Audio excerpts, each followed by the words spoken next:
MD Fabio good. So yeah, the countdown is actively on to the 25th February general election in Nigeria, and I'm sure that there will be the governorship election in sometime early in March this year. Everyone is talking about it. Kano was agog yesterday for the APC presidential candidate, and there will be discussions aftermath as to whether or not these numbers will matter. The numbers at the rallies vis-a-vis the numbers that vote. That will be another active conversation. But indeed, we've talked about endorsements coming from past presidents. We've talked about endorsements from other individuals and whether or not that also would matter as to who votes for who in the February election in Nigeria. Our attention this morning, however, is turned to the umpire, the Independent National Electoral Commission.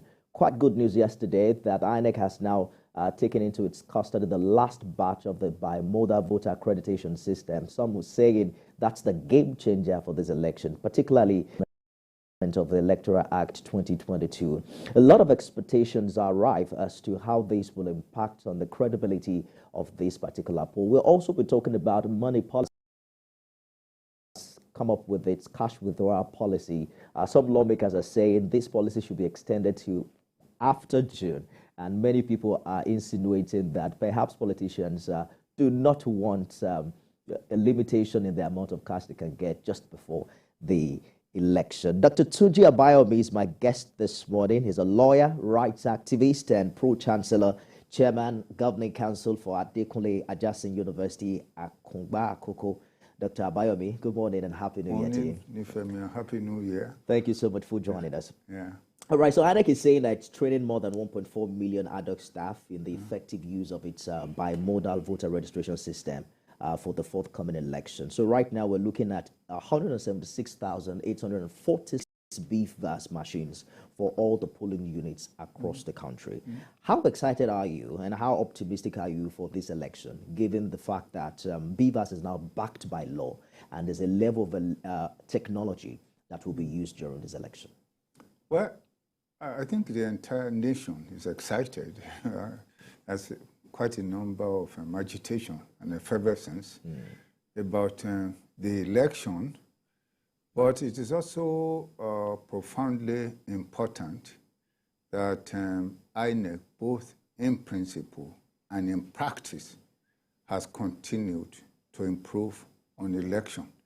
If we go back to the past and we follow the trend, we continue to see considerable improvement, which obviously is honorable for us as a nation. And that kind of improvement increases the believability of the people in the electoral process. So with the assurance from INEC, I think people, me, Tunji Abayomi, like any other Nigerian, is excited that we're going to have a free and fair election. But there's an additional input that I think is also significant. In this country, we look at the history of election neurosis or malfeasance. Usually, it's propelled by the government in power because they have all the apparatus of state authority and coercion to have their way. I think it's significant that the president of Nigeria insists that he's going to live for this nation free on that as part of his testament. Indeed, there's been a track record. You also look at the body language of Mr. President in the staggered elections we've had in the past. Even in states where candidates have emerged outside his party, he's congratulated them. And he said time without number that he desires to leave a legacy of credible elections. But however, that also would impact on the power of incumbency because, you know, if you look at the track record of elections, incumbent parties look forward to winning elections because they have the president on their side. But that's probably not going to happen this time. Well, I believe APC is going to win. Maybe I should disclose that I'm a member of APC and obviously part of the leaders of my in the nation bent has tried in a difficult environment, Buhari is not celebrated as he should. Part of the problem is because the nation went through quite a number of siege. I think the world actually went through siege. For us as a nation, it began with diminishing income. The government went into governance at low income level. And then it's very difficult to run a nation without money because how do you meet the expectation of the people? In addition to that, we were faced with quite a number of challenges, insecurity. I mean, people talk, it blew up part of this police secretariat, national police, UN headquarters, and so on and so forth. We can go into quite a number of challenges that have been subsided. He has confronted them as much as possible. Then, on the side of the economy, well, he's also tried, in my view, looking at it objectively. And on the basis of that, I do not think it's just mere issue of incumbency. Well, yes, that may play some part in terms of persuasion, but I think some achievements have also been recorded. The point I was actually making was the fact that, for instance, if you take a look at the 2007 election, when President Yar'Adua himself acknowledged that the electoral process that brought him into power was fraudulent, there was a perception where Lord is choice over the nation. That's the point I was making. That is not likely going to happen this time, given the fact that perhaps the best the incumbent president can do is campaign for its preferred candidate and allow the process to do its work. Well, I think there are three areas have made that impossible. First, the law. The situation now is it's difficult to rig election. And where rigging place, manipulation, irregularities, it's easy to detect. That's number one. Number two, INEC itself has come of age. The days in which the overwhelming influence of the incumbent over INEC is receding with the support of the judiciary as well as the National Assembly. The third point, of course, is also the principle, the acceptance of the principle of election impartiality by the government in power. So, yes, I do agree with you. The overwhelming influence of the incumbent in the electoral process now is receding substantially. And our people have also gained a lot of consciousness. We've been talking about it all along, during our struggle for democracy and so on and so forth. I remember writing to President Obasanjo. Then I said in my last letter to him, because I was writing to him every year, and I said, his tenure will not be remembered for the water or the roads, but for laying appropriate framework for future government. How do you do this? By establishing an impartial, free and fair electoral process. How do you establish a free and fair electoral process? Your party must be ready to lose. And so that's, and I believe that Buhari is establishing. Because if your party is ready to lose, although if we establish a free and fair election and your party loses, the nation has won and you'll be remembered, celebrated.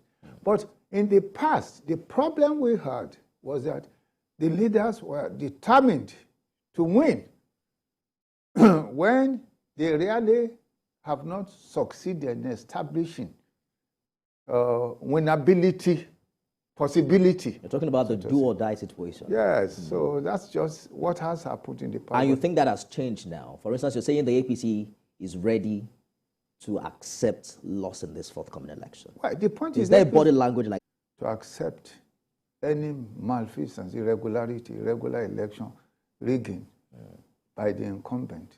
And this matter is not just about the nation. All over the local governments, the states, there is a greater consciousness. supported by the structure of law now. I mean, you vote at the unit level, the votes go straight to a database. So, I mean, it's easy to find out who are the number of registered, what's the number of registered votes, registered voters, how many votes were cast, and so on and so forth, you know.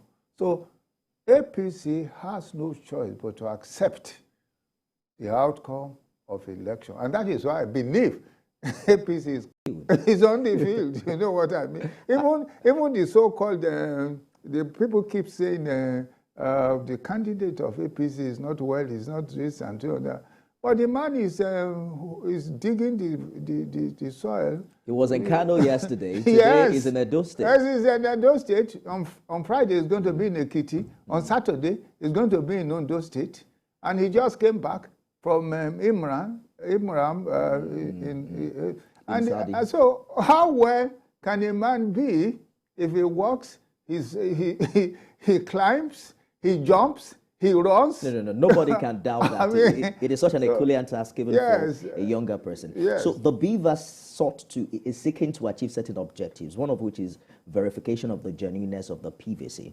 Yes. Now, a voter can use his or her fingerprint or facial authentication. Yes. It also in polling unit results. So like you said earlier, the moment voting is concluded, yes.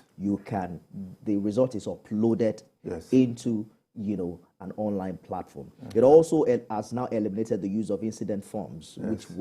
which were used previously. If your card is not working, they just bring out the form, and then it also gave room for a lot of manipulation. Yes. But how much impact do you think this would have on voter apathy, which has been a thing in previous elections? We're yet to have 50% of registered voters participating in general election. Well, I don't think it will not have it, because in the past, when we didn't have this kind of secure process, we had low voting. Votes will go up as we increase believability in governance in the country. And believability, you will see that substantial. I don't think we have had as much interest among the younger people. I mean, we are constantly, confronting the challenge of, possibility. The next president, I'm on Facebook all the time, attacking either or receiving attack. That's what I mean. So I think we're going to have a lot more votes cast at this particular election. We have about 9 million new voters in the 2023 election, and different political parties. Given the energy you are getting online, since you said you're on Facebook. Well, the difference between our party is that we are quiet in terms of our strength. I think it was Wole Soyinka who said, a tiger does not proclaim its tigritude, he demonstrates it. So when the election comes, we will demonstrate our tigritude. We're not going to proclaim it now. But I can assure you, we have quite a number of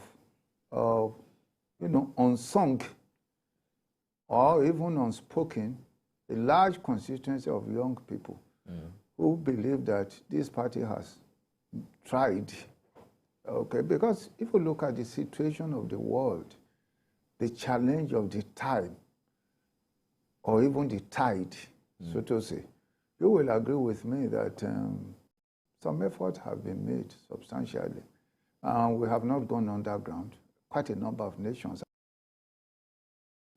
Great difficulty. I just got a note from a friend in the US who said a particular product they were buying for $3.60. They now buy one for $6.40. I mean, we're talking about the implication of global inflation. Yes, global inflation and challenges. What's your analysis of why you think young Nigerians are now more interested and willing to participate in the electoral process? Well, there have been disappointment in the past, to be honest with you. We went into the struggle for democracy in order to bring about a better nation. When we were younger, why did we want a better nation? Mm. We went to jail several times, in my case 3 times, one for 1 year. Mm. So you were in jail for 1 year? Yes, I was in jail. And the third one was in just prison.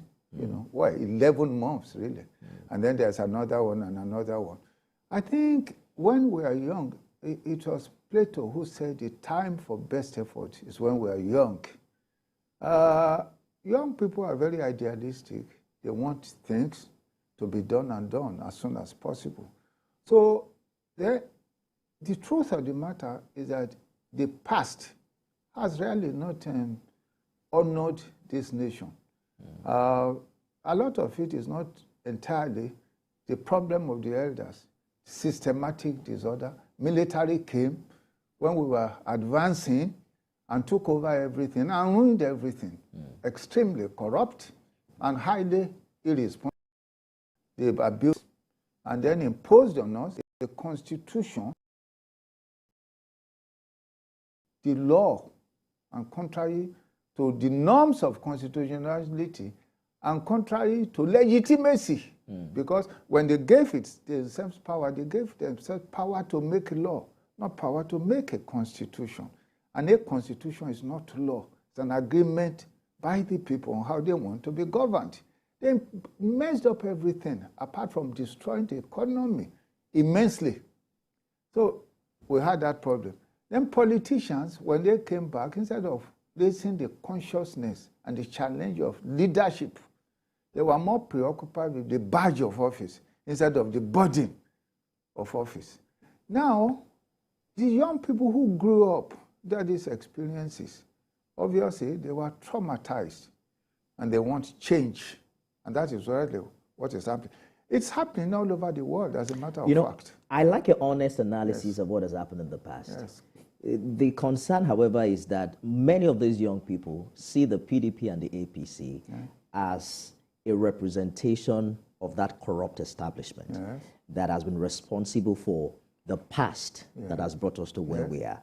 As some will say, that makes it more difficult for your party in this forthcoming election. No, the point is that this election is going to focus more on persons instead of parties. The truth of the matter is that PDP and APC, or APC and APC, they represent the past. And unfortunately, the young people didn't see the past to have, given them enough of happiness. Otherwise, why is all our people running out of the country? You get what I mean? However, what I know, and I can tell the people of Nigeria, is that the candidate of APC is very determined to give to this nation a last testament, to turn this nation to a great nation. He is extremely determined to do that, if God gives him life. That I can assure all the young people. I mean, there was a discussion in my own home between me and my son, who is 34 years old. Okay. He went to Buckingham, he's a lawyer, like any young people, and he was doubtful initially. So one day I took him to see the candidate, Bola Ahmed Tinubu. I said, well, I'm not going to consider you have this dialogue with him in his house in Abuja. After the dialogue, he said, Dad, the man is very sound. The man is very sound. Before primary, he was electrified when Tinubu was discussing these issues. Since that time, he's become is it bolafied? Perhaps you should tell your candidate to engage the media more, if you could have convinced your son, because not everyone like your son has that privilege of having that conversation with him. Well, because many of the things they have against him online now is the fact that he's not honoring as many media interviews, debates, and the rest. Well, I think he's trying. The point is that it's difficult to go into the den of a lion When, for example, you know a media house, it's already made up its mind, it's always talking about everything negative about a candidate. I don't want to go there. I hope you didn't use that word intentionally. The ethics of the profession expects objectivity. Okay.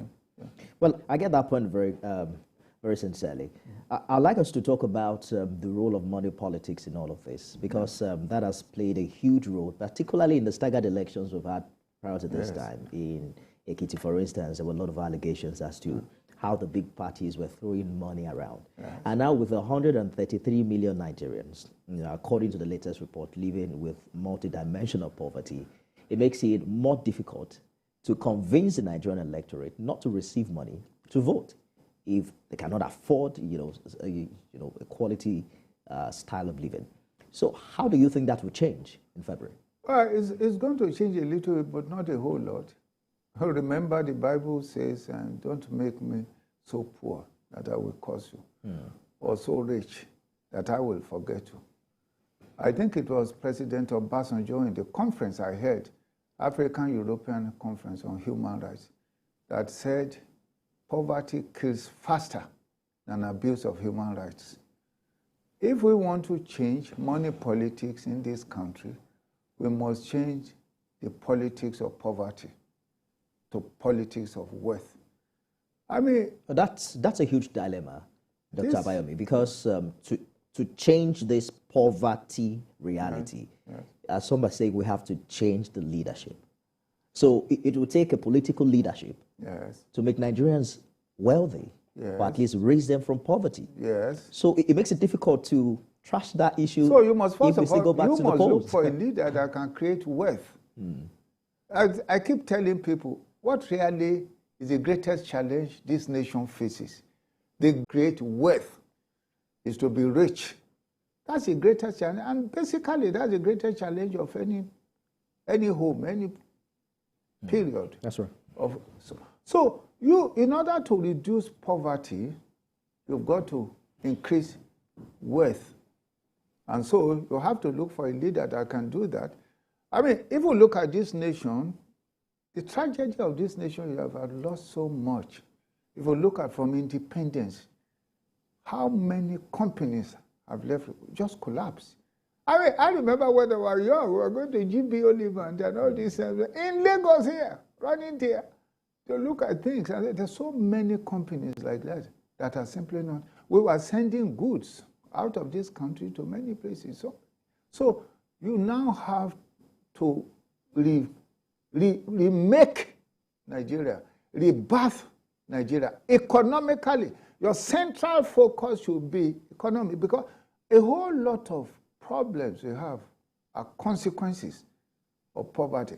In a large population of unfulfilled expectation, there will be quite a lot of neurosis that will disturb the nation. I mean, even in a home, poverty, it's terrible. It was in the Russian parliament that they said a hungry mouth does not understand the language of persuasion. So we must reduce poverty. That should be the central issue. When you are looking at the leader for the next time, the question you should ask yourself, who can raise wealth, make wealth, increase wealth, enhance wealth for the Federal Republic of Nigeria? There are some who have said that the poverty itself has become an instrument in the hand of the political class to manipulate the majority of the Nigerian people. But we'll talk about that in a short while. Let's take a short break. When we return, we'll open the phone lines. Remember to use the hashtag ThisMorningTVC on Twitter to join this conversation. Stay with us.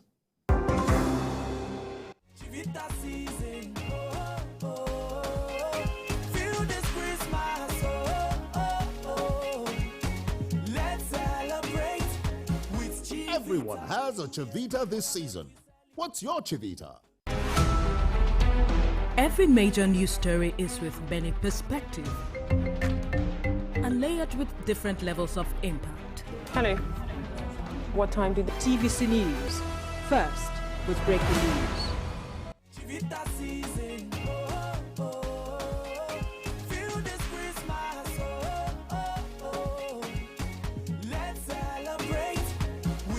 Everyone has a Chivita this season. What's your Chivita? Thanks for staying with us. You're watching This Morning. Our attention is turned to BVAS, money politics, and other matters arising as regards the 2023 general election. Constitutional lawyer, human rights activist, and Chancellor, Pro-Chancellor, and Chairman of the Governing Council, Adekunle Ajasin, last call. She's called in from Jos. Good morning, Ada. Hello, this is me and Tinja Ada calling from Jos Plateau State. Happy New Year. Happy New Year. BVAS is a game changer. At least, just like your guest said there, it will be very difficult to rig election this time around. And let me tell you something. If not for this new electoral something that Buhari signed, which I commend him for, I, for one, I've been voting all along. But after that 2019 election, I swore I won't vote again. And so many people do. So I thank God he did that. So there'll be an improvement, you know.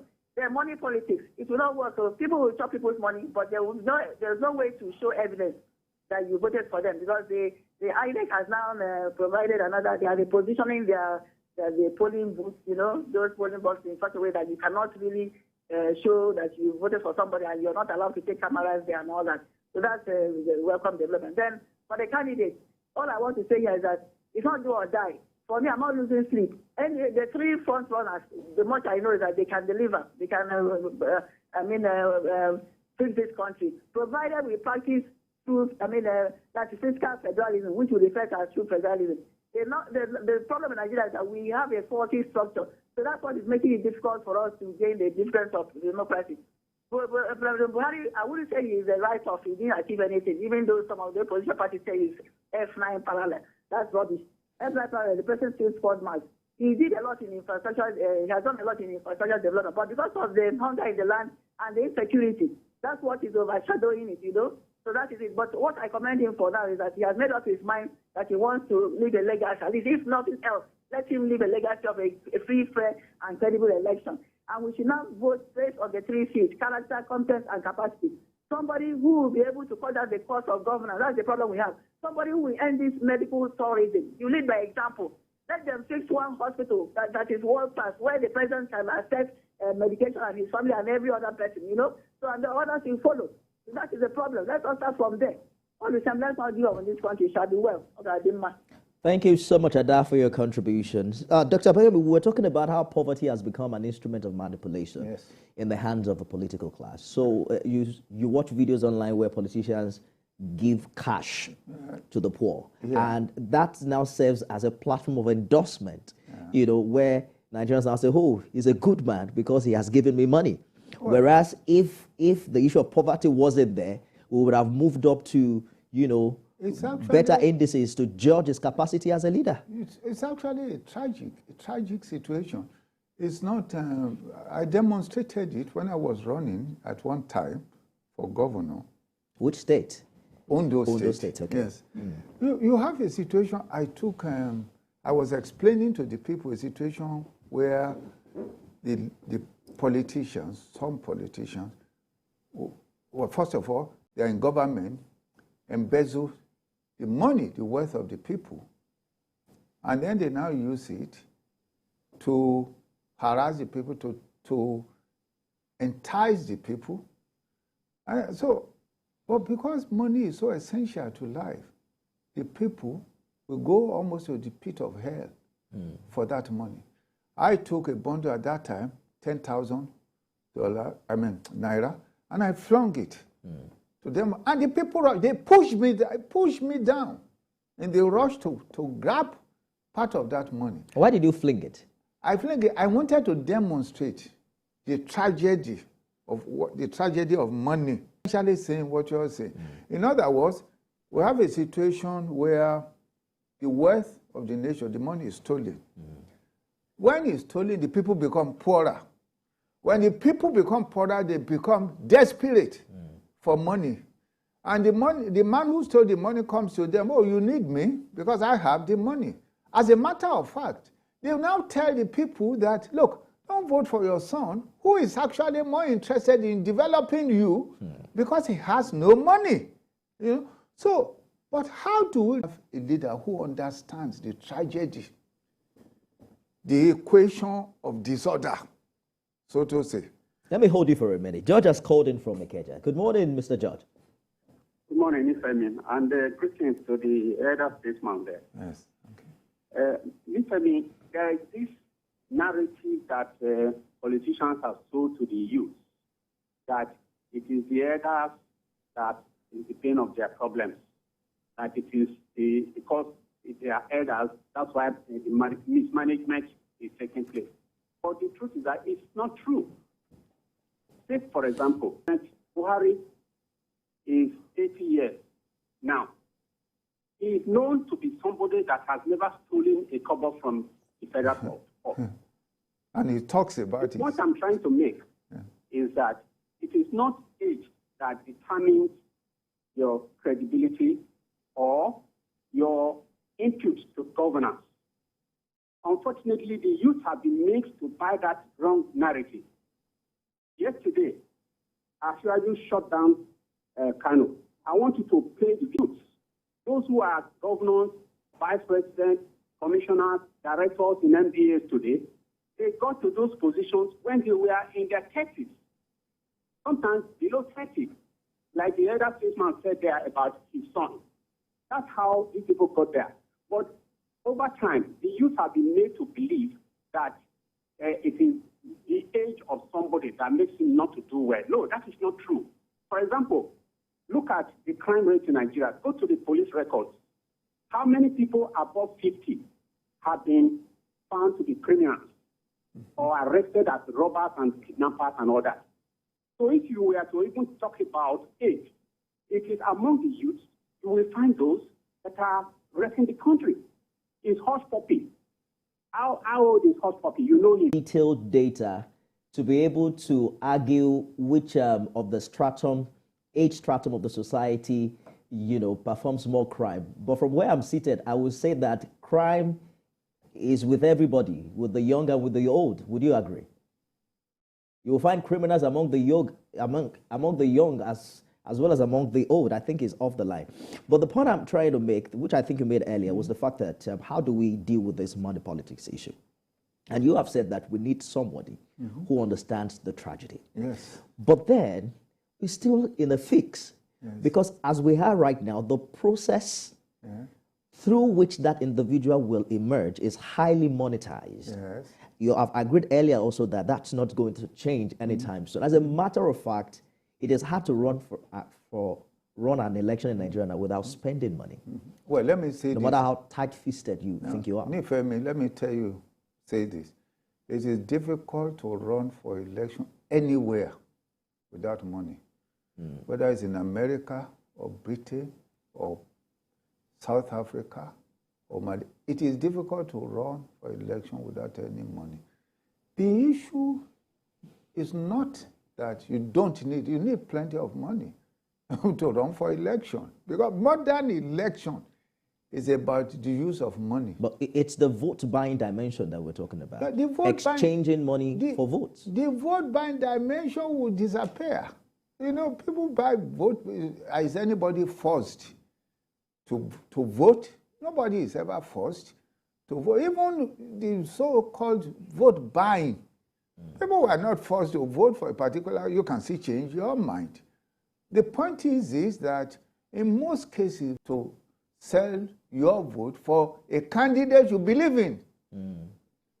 You don't sell your candidate in most cases for candidates you don't believe in. You think so? Yes. Not many people will agree with you, Dr. Bayomi. You give a poor Nigerian 10,000 naira. Somebody who could not afford, a 3 square meal. You don't think that would change his or her mind as to who? Let me give you a after all, what's the value of a vote for somebody who has not eaten or who has not taken breakfast? A whole lot of people, there will be a minority, naturally, who will change. But what I'm telling you is that the majority that receive money, they receive money from candidates they believe in. They initially support. The only thing is that they insist that, look, you are my candidate, but you must give me money for me to vote. Yet another position subject to data. Let us take Maz's call from Okorafo. Good morning. Good morning. That's Mazi Okorafo from Aroshuku in Abia State. Good morning, Mr. Nife. Good morning, Dr. Bayo. Hey, good morning. Yes, sir. You see, the situation now in Nigeria is that when we talk about money politics, money, money, money. You see, the level of awareness in terms of voting and perception is another problem. And the level of education in terms of the voters and the perception of issues. You see, like what Little was just saying some minutes ago, the vote by about in terms of level of poverty. The way I see this, so the way I have seen it historically and digitally, the vote buying this time around have a question mark. Because if you check around now, 3 square meal is very hard to get. And even if you get, is it a balanced diet or bread and mineral? No. Or is it correct? So the thing is this. Nigeria have to decide within themselves what they want.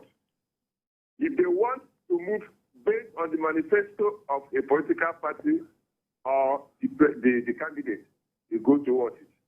But if they want to based on sentiment and based on toxic money collection, the sky is their limit. Who is going to suffer? Is it the candidate suffering? It is the masses that will suffer it. So I call on Nigerians, collect your voters, GBC, sit down and then think within yourself. Forget about whether this man endorses this man is not that. To me, a government cannot move on with this present 2023. Why? Thank you, Mazi Okorofa, for your contribution. So a lot of sentiments have determined how Nigerians have voted in the past. Call it regional sentiment, religious sentiment, money sentiment, like we've talked about. A platform where that is viable enough, that has engaged the major candidates enough, such that majority of Nigerians can make decisions based on the interaction they have had with these candidates. Because usually you find out that many of these campaigns are shrouded with a lot of propaganda of the face of newspaper. It's what the parties are saying. Unlike in more developed countries where even during primary election, you see the candidates stand to debate policies and issues, and they are questioned by the electorate. There are opinion polls. There are a lot of reactions coming from different stakeholders. Do you think that our politics have matured to the point where Nigerians really can tell who's the best out of this candidate and decide based on the things that gathered? Determining the best among candidates is not just interaction during electioneering. I mean, there are quite a number of issues that preoccupy even in Western countries. Before, for example, you become a candidate for president in America, you must have gone through several schools, and through a lot of experiences. We're talking about the track record. Track record. People will judge you. What have you achieved? What have you done? What is your standing on issues? What contribution can you make? And so on and so forth. So they look at your life, the trajectory, So, but I do agree with you, however, that there is a need to increase interaction because there are times change. Indeed, people change. And people change. So what you stood for a few years ago may not be the issue that is preoccupying us today. I mean, just a simple thing like COVID-19 came, the world was under siege. By the way, the world is changing fast. And the world is changing. What worked some decades ago it just doesn't work. It doesn't work. In the last 20 years, information technology has revolutionized human thinking. We're not even sure now that a new creature will not be possible in a short time in human evolutionary progression. So I do agree that there's a need for interaction in order to be assured that the leader will be able to push us not only into this time, but into the future. I'd like us to talk about how we can evolve that system. Yes. Maybe even constitutionally. Yes. To a point where we can't vote in Nigeria without having explored all the platforms that gives the electorate the opportunity to examine each candidate, to question them, to hear from them. But let me take this call from Wari. Hello, good morning. Good morning, Kelvin. Are you still there? Yeah, I'm with you. Please go ahead with your contribution. Hello? I can hear you, Kelvin. Please go ahead. Okay. Actually, let me appreciate the anchor person and the elder statesman there in the studio. Sincerely speaking, the issue of what INEC has said or INEC has done, I think is an eye-opener to every Nigerian. We cannot actually remove money politics from the state of affairs as we speak now. As the elder spokesperson has already said there now, poverty in the nation due to the impoverishment made by our leaders who are there today. Those who are listening, they are listening. They have impoverished Nigeria due to their bogus allowances and other ways, the diverted money that ought to be used for consulting projects and other things for the personal issues, has made so many proportion of citizens to be impoverished. And so, actually, when you give them little money, it's like in form of inducement in order to make them vote a particular candidate who actually is not fit for a position. But by the grace of God, we are believing God that the state has turned in the other way due to the electoral act that has been done now. And with what citizens have seen, it will not be as business as usual any longer for politicians. People are no longer going to vote for, even the people will collect their money and eat their money and still vote for the person of their choice. That is what I'm saying in this year's election. Thank you. Thank you, Kevin, for your contributions. So the office of the president is perhaps the most important job in Nigeria. You know, as a broadcast journalist, if you want to get a job, you send your video reel, which shows a demonstrated work history of what you've done in the past. But at some level during the interview, your person is required. There's a level 2 interview where you come and meet the board. You stand, we look at you. How do you look now? How do you speak now? Do you understand the current situation? You know, what is your skill with the current tools needed in the industry? How do we evolve our electoral system? You know, INEC is so much concerned about the logistics, the technology, which is great. But we must also evolve it to a point where we can examine these candidates. I mean, to the teeth. You want to become president for crying out loud. The point is that it will continue. The agitation and the pressure will continue. Like everything, it will happen. It's just like when we were fighting for democracy against the military. Initially, it was, you know, a conquest over us. But eventually, we triumphed because the pressure continued and is mounting. So I believe that the fourth estate, the media constituency, you know, journalists and so on and so forth, should continue to do the work for this nation, to put, you know, to challenge those who want to lead us and raise questions that are essential. Do you think it's going to be a constitutional matter? I don't think it will evolve. It's already a constitutional matter because there's a provision for media, you know, freedom of expression. In this country, rarely do you... But the candidates are not bound by law, you know, to the extent of standing for but we must also... we must also respect their right to choose whether they want to win or fail. Yeah, that's just the point. For example, your right to... is part of the pressure of the time, of public pressure. That, look, we want to know about you. If, for example, you don't want people to know about you, well, you can decide that, you know. But to insist that you must open yourself up may also be a violation of the right of personal, you know, liberty or, you know. Our system must now work to the intent where it will become practically impossible for you not to open up because you won't be able to win elections if you don't open up. Yeah, and that is happening. Yes. If you look at what is going on in the social media, you know that whether you may decide not to open up, but you will be opened. People are opening you. Citizen journalism. Okay, let's talk to Garba. Garba's called in from Benue. Good morning, Garba. Good morning to you people there. Compliment of the season. Wish you the same. My take on this issue is that I salute INEC. I salute INEC for the wonderful job that they are doing. And I'm urging on Nigerians to desist on any distraction that will distract INEC chairman on what they are doing. Then lastly, issue of the endorsement. Nigerians have already made up their mind who they will vote for. If you like endorse anybody you want to endorse, they've already made up their mind. Your endorsement will not change anything. How many people there was a candidate before? If it change anything, it will not change anything. The endorsement of the voter, electorate, they are don't determine who will be the president of Nigeria, not individual, whoever he is in Nigeria, have an idea about it. Oh, I think we lost Dr. Garba. Thank you so much for your contribution. We're wrapping up now, Dr. Abayomi. Let's talk about how you think that, what is the role of the security agencies, at least to an extent? I thought you were going to talk about the endorsement. Oh yes, I don't know. All your callers keep talking about.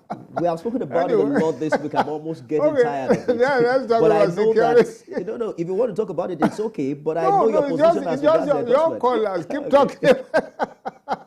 What role do you see security agencies play in this money politics of the thing? We haven't seen much prosecution in there's not much. election. Believe me, there's not much. The electoral process now, money will continue, will not determine winnability, but it will determine affection. I don't know if you understand what I mean. Yeah. I mean, it's important to appreciate that because our tendency is to demonize money. There's nothing wrong with money. Money is essential for life. I mean, it was a nation is worthy when it has worthy people. The issue for this nation is not about it will make no sense to hate the wealthy in Nigeria. What the person we should hate is a man who became wealthy by taking our wealth. That's the issue. If, for example, you do your business and you do your business with government, as long as it is legitimate and you become wealthy, there's nothing wrong with it. So that's the issue that I think we need to focus on. We need wealthy people. Because money is essential. It's only the wealthy that knows how to make wealth. Are you also saying we need wealth? Yeah, rights activist. Chancellor and Chairman. Thank you. Government Council for Adekunle Ajasin University, Dr. Tunji Abayomi. It's a pleasure having you. Thank you. Don't worry, there will still be more endorsements, and you will return to talk about them. That's our show this morning. I'm interested in endorsing myself. That's our show this morning. I'm Fabio Good. See you again tomorrow. God bless Nigeria.